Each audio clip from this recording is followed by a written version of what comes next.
Calisarin on Sporting Icons.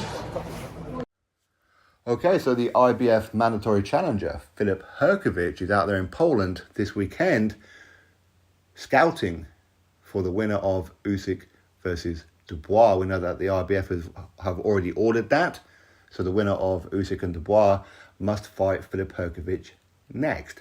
He told TalkSport, "I ain't going to step aside to allow the winner of this fight to go fight Tyson Fury. Tyson Fury's had plenty of time to make an undisputed fight, and he hasn't done it. I ain't going to wait around anymore. I want my shot." Now, I did an interview with Kalle Sauerland on a couple of occasions over the last few weeks, and I asked him, would Filip Hrgovic step aside? And he went, absolutely not. Me and Filip, we've had this conversation, and he told me categorically, I ain't stepping aside. I don't care about the money. I want my shot. So there you have it. Now, some people don't care about money. So for those who may go, yeah, of course he will. Some people genuinely don't care about the money. They just don't. Now, for those who may say, yeah, but unifications trump mandatories. Again, that's been a myth that's been going around for a long time. It's born from the WBC and in part the WBA. When it comes to the IBF, which Filip Hrgovic is, and of course with the WBO, they don't. They leave it entirely up to the mandatory challenger. Entirely. So Filip Hrgovic will have the choice, step aside to allow it or not. And if he chooses not, the IBF will back him, and Usyk, Dubois, whoever, must fight Hrgovic next. The IBF have done this before on a lot of occasions up and down the weight divisions. They have. The WBO did it even in the heavyweight division when Joseph Parker beat Andy Ruiz Jr. for the vacant WBO strap. He said, you're not going to go fight Joshua for undisputed next. You're going to have to go fight your mandatory challenger, which at the time was David Haye. Then, of course, David Haye went to go fight Tony Bellew, and then, of course, turned out to be Hughie Fury.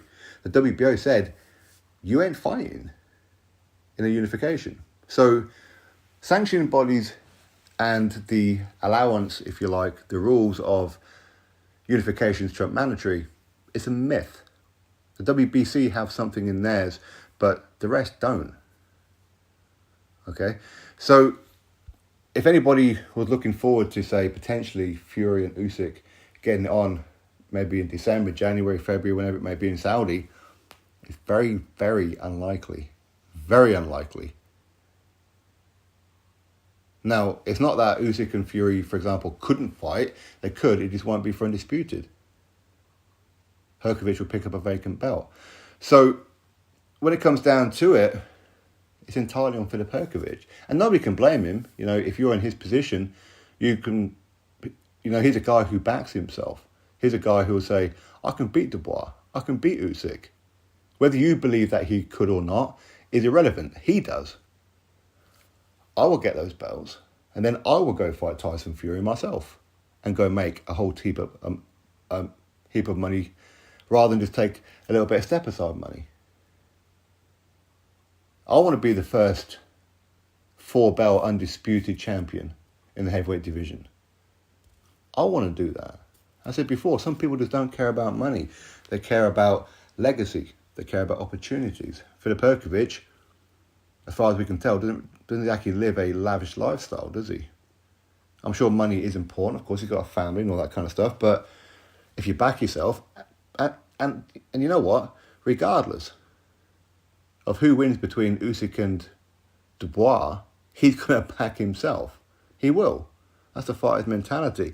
Now, of course, if somehow Dan Dubois pulls off the upset against Olekandr Usyk, which of course can happen, you know, he's a big puncher, and if he does, you know, Frank Warren will be doing everything that he possibly can to make Dan Dubois versus Tyson Fury.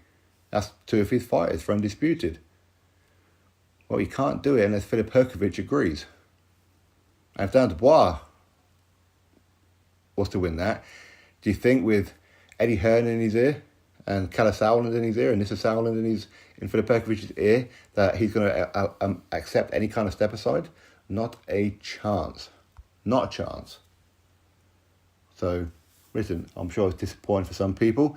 It's what it is. But what he says about Tyson Fury is absolutely correct. He had plenty of opportunity, and instead he's going to go fight a guy who's never had a boxing fight before, what can you do? Anyway, that's the news. Drop your thoughts below. Click thumbs up, subscribe. Catch you next video.